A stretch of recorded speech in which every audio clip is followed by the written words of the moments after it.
بسم اللہ الرحمن الرحیم۔ السلام علیکم ورحمۃ اللہ۔ تمام معزز سامعین و ناظرین کو انفارمیشن پوائنٹ کے پلیٹ فارم پر خوش آمدید۔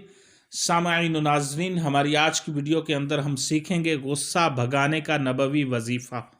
سامعین و ناظرین، صحیح بخاری میں روایت مروی ہے کہ سیدنا سلیمان بن سرد رضی اللہ عنہ سے روایت مروی ہے، رسول اللہ صلی اللہ علیہ وسلم کے پاس دو آدمی جھگڑنے لگے۔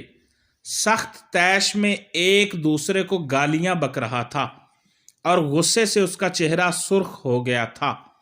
یہ دیکھ کر نبی کریم صلی اللہ علیہ وآلہ وسلم نے ارشاد فرمایا، میں ایک ایسا کلمہ جانتا ہوں، اگر یہ شخص وہ کہہ لے تو اس کا غصہ دور ہو جائے گا، اور وہ کلمہ یہ ہے، اعوذ باللہ من الشیطان الرجیم، میں شیطان مردود سے اللہ کی پناہ میں آتا ہوں۔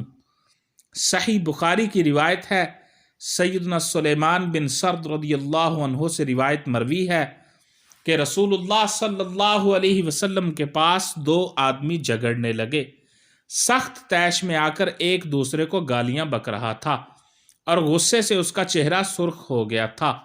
یہ دیکھ کر نبی کریم صلی اللہ علیہ وآلہ وسلم نے ارشاد فرمایا، میں ایک ایسا کلمہ جانتا ہوں، اگر یہ شخص وہ کہہ لے تو اس کا غصہ دور ہو جائے گا، اور وہ کلمہ یہ ہے، اعوذ باللہ من الشیطان الرجیم، میں شیطان مردود سے اللہ کی پناہ میں آتا ہوں۔